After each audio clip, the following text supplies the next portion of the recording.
the sound that echoed through the Esquiline Gate on a spring morning in 88 BCE was not the chaotic clamor of a barbarian raid. It was a rhythmic, mechanical thunder, the heavy stomp of hobnailed caligae striking the paving stones of Rome itself.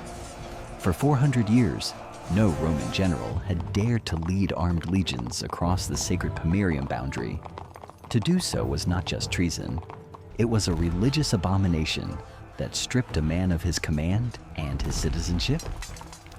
Yet, on this day, Lucius Cornelius Sulla did not come as a citizen.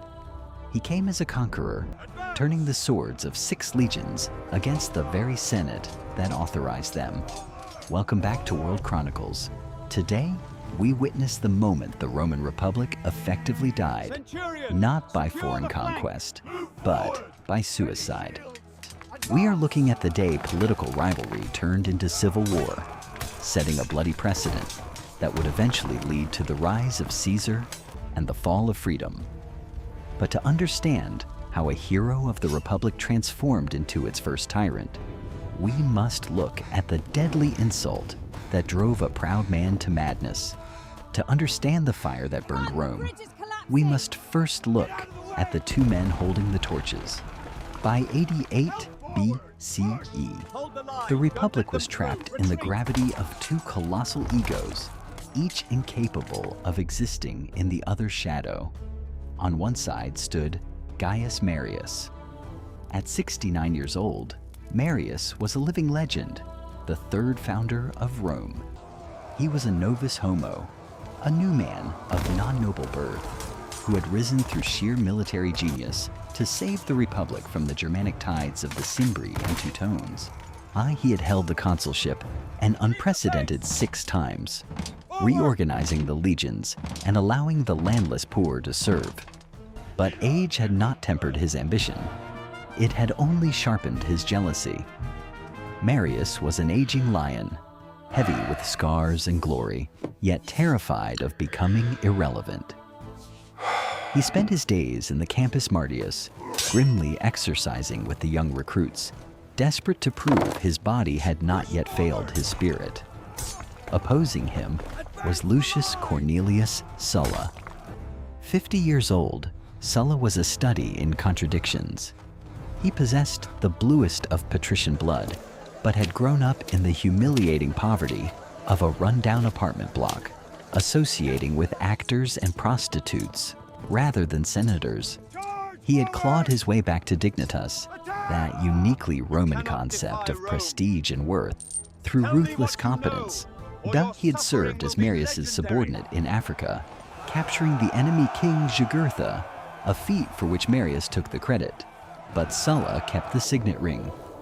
Now, as consul, Sulla finally held the prize he had bled for, the command of the war against Mithridates, the 6th of Pontus. This was not merely a military assignment. The East was dripping with gold. The general who defeated Mithridates would return with unimaginable wealth, enough to buy the loyalty of the courts, the voters, and the legions for a generation. For Sulla, this command was the restoration of his family's honor. For Marius, it was the final jewel in his crown. The Senate, adhering to law and tradition, gave the command to Sulla. But in the shadowy back rooms of the Subura district, Marius was forging a weapon Sulla did not expect. A bankrupt politician willing to sell the mob to the highest bidder. The spark that finally ignited the civil war was struck not by a general, but by a desperate politician named Publius Sulpicius Rufus. A tribune of the plebs drowning in debt, Sulpicius made a secret pact with the aging Marius. Marius would pay off the tribune's creditors, and in exchange, Sulpicius would use his legislative power to strip Sulla of his command and hand it to Marius.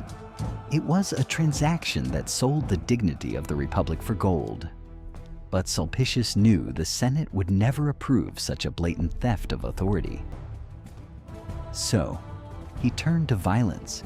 He surrounded himself with a bodyguard of 600 young equites, whom he mockingly called his anti-Senate, along with 3,000 armed swordsmen.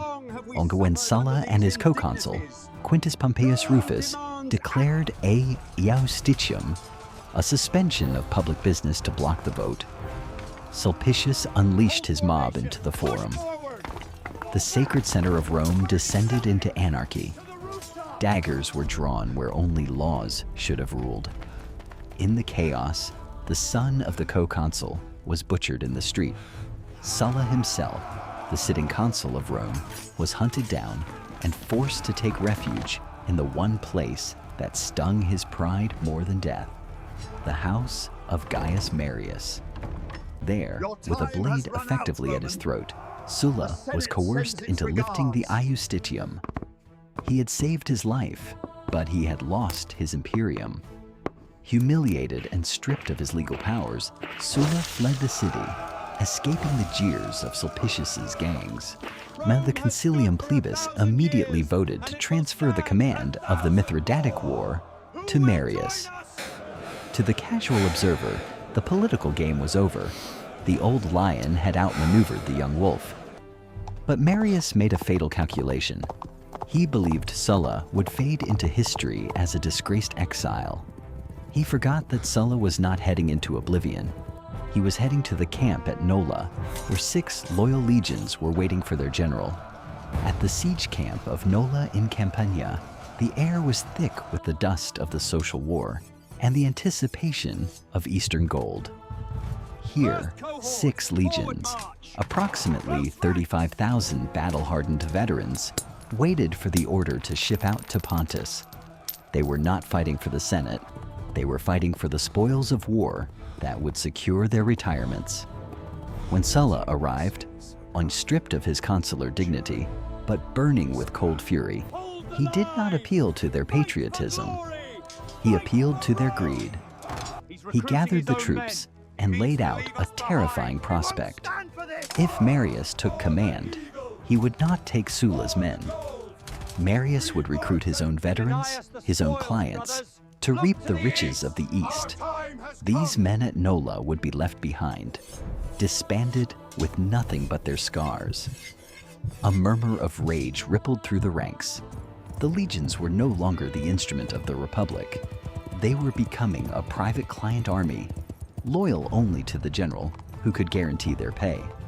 The breaking point arrived with the dust of horses on the horizon. 2 military tribunes, sent by Marius and the Senate, rode into camp to officially relieve Sulla of command. They expected obedience. The law was the law. Instead, they were met with a wall of hostility. At a signal that history does not record but blood remembers, the soldiers did not salute. They picked up stones. In a scene that shattered centuries of military discipline, the legionaries stoned the representatives of Rome to death. The sickening crunch of rock against bone signaled the end of the old order. Sulla stood by and watched. He had not struck the blow, but he had unleashed the hands that did. This act of sacrilege terrified Sulla's own staff. To march on Rome was to declare war on the gods themselves. One by one, his senior officers, men of noble birth who had property and families in the city, deserted him, fleeing back to Rome in horror. Only one quaestor, likely Lucius Licinius Lucullus, remained by his side. The aristocracy had abandoned him, but the iron core of the army remained. With the blood of envoys on their hands, the soldiers knew there was no turning back. The road to the east was closed. The only road left open led straight to the heart of the Republic. News reached Rome not as a confirmation, but as a terrifying rumor that no one wanted to believe. What will become of us? The Senate, paralyzed by the sheer audacity of Sulla's advance, sent 2 praetors, Brutus and Servilius, to confront him on the Appian Way. They did not bring weapons. They brought only the fasces, the symbols of their legal authority. They expected the legions to cower before the majesty of the Republic. Instead, the soldiers stripped the praetors of their robes, broke their fasces, and sent them fleeing back to the capital, bruised and terrified. The message was clear. The law had no power here. iron ruled now. Desperate to buy time, the Senate sent a second embassy, begging Sulla to halt his advance and discuss terms. Sulla, ever the calculator, played his part perfectly. He received the envoys with exaggerated respect, agreeing to stop his march and set up camp 5 miles from the city walls. The relieved envoys hurried back to Rome with the good news, believing the crisis averted. But Sulla had lied. The moment the envoys disappeared over the horizon, Sulla ordered his men to abandon their camp duties. There would be no tents pitched, no fires lit. He dispatched Lucius Bacillus and Gaius Mummius with cavalry and light infantry to race ahead and seize the Esquiline Gate before the city could lock it down. The main body of the army followed in a forced march, a relentless machine of 35,000 men moving with terrifying speed. Inside the city, Gaius Marius woke to a nightmare. The man who had defeated the Germanic hordes now found himself utterly defenseless. He had no legions, no levies, and no time. In a frantic attempt to build an army from nothing, Marius did the unthinkable. He offered freedom to any slave who would fight for him. He emptied the gladiator schools, arming men trained for sport to fight a war for the survival of the state. It was a pathetic defense against the finest heavy infantry in the world. The Senate believed promises. Sulla believed in speed. Before the sun set, the first legionary standards appeared at the Esquiline Gate, and the shadow of civil war fell long across the 7 hills. The battle for Rome did not begin on an open plain, where the legions could deploy their checkerboard formations. It erupted in the claustrophobic arteries of the Esquiline district, a nightmare of narrow alleys and wooden tenements.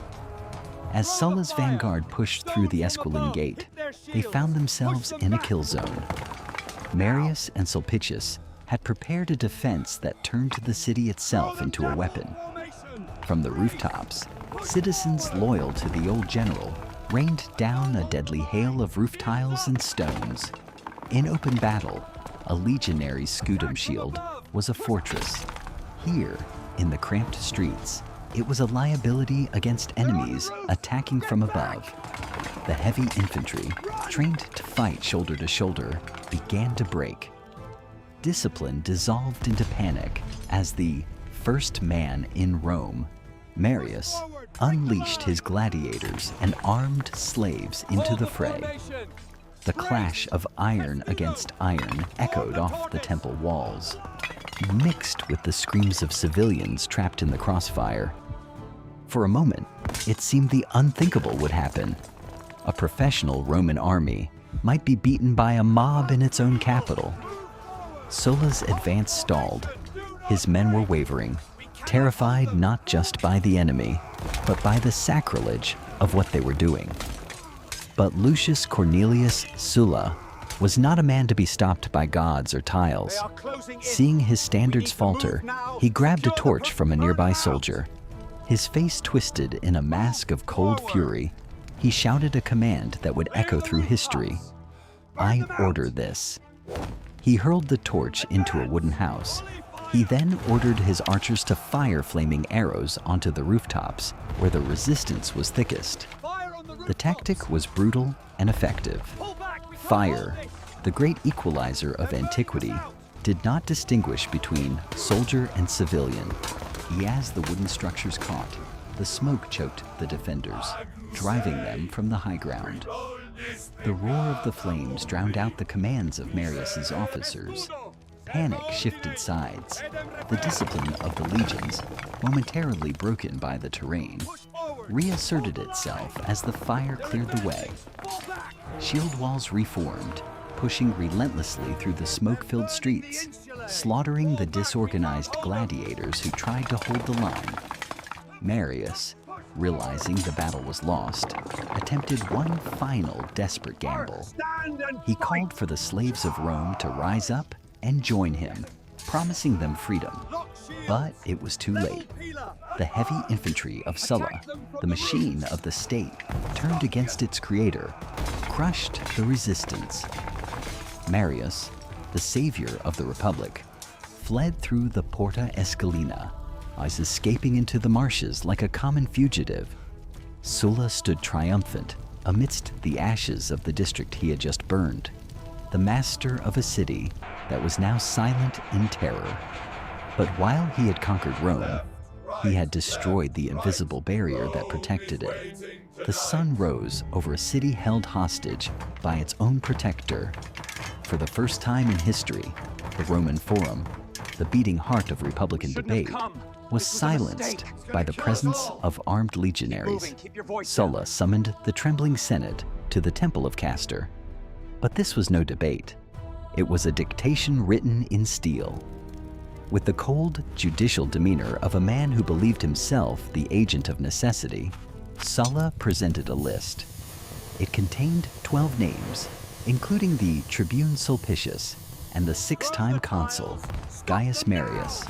Sulla did not ask for a trial, as he demanded a declaration of hostis, enemies of the state.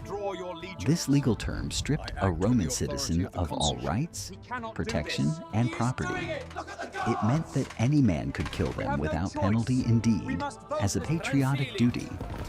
The senators, looking at the swords of Sulla's centurions standing at the temple doors, voted in favor. The Republic had not been saved. It had been coerced into legalizing murder. The hunt began immediately.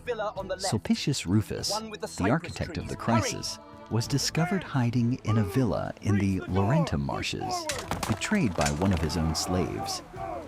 Sulla's response to this capture perfectly encapsulated his terrifying logic. He ordered the slave to be freed as a reward for the information, upholding his promise. Then, in the same breath, he ordered the slave to be thrown from the Tarpeian rock for the crime of betraying his master. To Sulla, law and order were absolute, even when they contradicted each other. Sulpicius's head was severed and mounted on the rostra in the Forum, a grisly warning that the rules of the game had changed. Sulla stood before the cowed Senate and declared that he had acted only to restore the laws of the ancestors. He repealed the legislation of Sulpicius, restored the power of the Senate, and believed he had cauterized the wound of populism. But as he looked out over a city subdued by fear, Sulla made a catastrophic error in judgment. He believed he had fixed the Republic with iron and fire. He didn't realize he had just written a manual for its destruction. With the city subdued, Lucius Cornelius Sulla did exactly what he had fought to do. He took his legions and marched east to war against Mithridates, believing he had restored the natural order of the Republic. But the moment his eagles disappeared over the horizon, the silence of Rome was shattered. The peace he built on terror collapsed instantly. Gaius Marius returned from exile, not as a savior, but as an avenger, unleashing a purge that made Sulla's initial violence look restrained. Sulla's march on Rome was more than a military coup. It was the death knell of a 500-year-old experiment in shared governance. He had proven a fatal truth, that the laws of the Senate were only as strong as the swords defending them. He stripped the veil of sanctity from the state, revealing that power in Rome no longer resided in the Forum, but in the military camp. Watching from the sidelines were the young men who would inherit this broken world. A teenage Gnaeus Pompeius and a young Julius Caesar did not see Sulla's march as a crime to be avoided. They saw it as a roadmap to be perfected. Sulla had cast the die long before Caesar ever reached the Rubicon. He was the conservative revolutionary who destroyed the village to save it, unaware that he was training the very architects of the empire that would rise from its ashes. The Republic did not die in a day, but on that morning at the Esquiline Gate, it received a wound from which it would never recover. If you enjoyed this analysis of the pivotal moment in Roman history, Please subscribe to our channel to relive heroic chapters of history with us.